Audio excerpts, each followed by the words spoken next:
Bonjour et bienvenue sur cette nouvelle capsule Conscience et Sens. Florence avec vous pour un nouveau partage. Aujourd'hui, j'ai choisi un conte qui va traiter de ce que veulent réellement les femmes. C'est un conte d'un auteur inconnu. L'objectif pour moi est de vous inviter à prendre un moment pour vous, un moment de calme et peut-être vous faire réfléchir sur certains sujets de votre vie. Aujourd'hui, voilà, les femmes, c'est un sujet très complexe, je le sais, pour beaucoup d'entre nous. Et ce conte, je l'ai trouvé voilà, plutôt inspirant, plutôt positif dans l'approche et peut-être qu'il vous parlera aussi. Mais avant de commencer, je vous invite à vous abonner à ma chaîne YouTube en cliquant sur le petit bouton rouge abonnez-vous en bas à droite afin de recevoir les notifications dès que je publie quelque chose, donc que ce soit un conte lu pour un moment de recentrage, de ressourcement, d'inspiration peut-être, ou alors pour recevoir les vidéos sur différents sujets que je traite, à la fois sur la meilleure connaissance de soi, sur des prises de conscience, sur différents sujets autour du mieux-être, en tout cas pour vous inviter à réfléchir sur certains sujets pour mieux vivre votre vie. Et c'est des sujets qui, bien sûr, m'inspirent au moment où je vous les propose, mais aussi des sujets qui ont été importants dans tout mon parcours. Alors avant de commencer la lecture de ce conte, je vous invite à vous installer confortablement avec des écouteurs si vous en avez la possibilité, à fermer les yeux si vous le ressentez, à prendre 3 grandes respirations.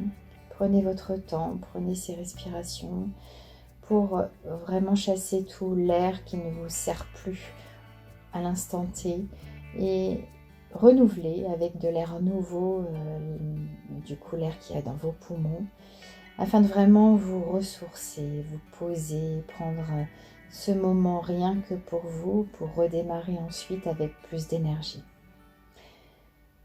Je vous laisse faire vos 3 grandes inspirations profondes, le plus profonde possible, à la fois en ayant conscience que l'air va jusque dans votre ventre, mais aussi remplit votre cage thoracique. Et de la même façon, quand vous expirez, à vraiment avoir la conscience que vous chassez tout l'air qui est en vous. Alors le conte s'appelle « Que veulent réellement les femmes ?» On dit que le jeune roi Arthur tomba un jour dans une embuscade et fut fait prisonnier par le monarque d'un royaume voisin. Le monarque aurait pu le tuer, mais fut ému de la jeunesse et de la joie de vivre d'Arthur. Alors il lui offrit la liberté contre la réponse à une question très difficile. Arthur aurait 1 année pour deviner la réponse, et s'il ne pouvait pas la donner au bout de ce délai, il serait tué. La question était: que veulent réellement les femmes ?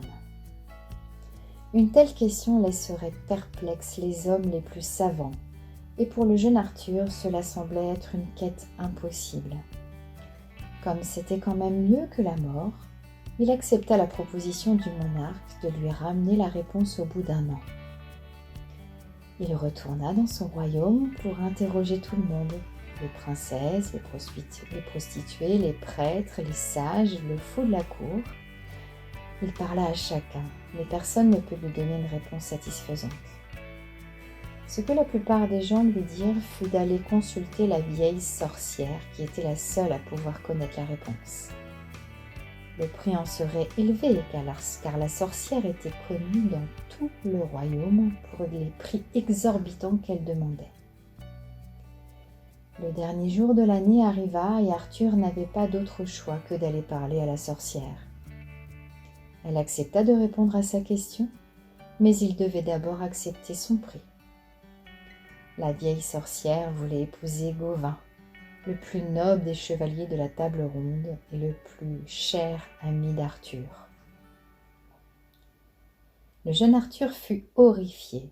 La vieille sorcière était bossue et terriblement laide, n'avait qu'1 dent, sentait comme l'eau des égouts, faisait souvent des bruits obscènes. Il n'avait jamais rencontré de créature aussi répugnante. Il refusait de forcer son ami à l'épouser et d'endurer un tel fardeau. Gauvin, En entendant la proposition, parla à Arthur. Il lui dit que ce n'était pas un si terrible sacrifice que de sauver la vie d'Arthur et préserver la table ronde. Ainsi, le mariage eut lieu et la sorcière répondit à la question. Ce qu'une femme veut vraiment, c'est de pouvoir décider de sa propre vie. Chacun sut à l'instant que la sorcière venait de dire une grande vérité et que la vie d'Arthur serait épargnée. Et ce fut le cas. Le monarque voisin épargna la vie d'Arthur et lui garantit une totale liberté. Quel mariage! Arthur était tenaillé entre le soulagement et l'angoisse. Gauvin se montrait agréable comme toujours, charmant et courtois. La vieille sorcière montra ses plus mauvaises manières. Elle mangea avec les doigts, rôta et péta et mit tout le monde mal à l'aise. La nuit de noces approcha. Gauvin, se préparant psychologiquement pour la nuit de noces, entra dans la chambre. Mais quelle surprise! La plus belle femme qu'il ait jamais vue se tenait devant lui. Gauvin était éberlué et demanda ce qui se passait. La beauté répondit que comme il avait été gentil avec elle, quand elle était la sorcière, elle serait la moitié du temps horrible et déformée, et l'autre moitié une magnifique jeune fille. Quelle forme voulait-il qu'elle prenne le jour et la nuit? Quelle question cruelle! Gauvin commença à réfléchir à ce problème. Pendant la journée, une belle femme a montré à ses amis, mais la nuit, dans l'intimité, une vieille et sinistre sorcière. Ou bien dans la journée, une hideuse sorcière, mais la nuit, une belle femme pour jouir des moments intimes. Qu'auriez-vous fait?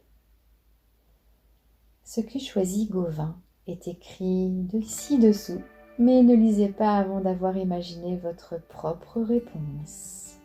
Je vous laisse imaginer. Le noble Gauvin répondit à la sorcière qu'il la laisserait choisir elle-même.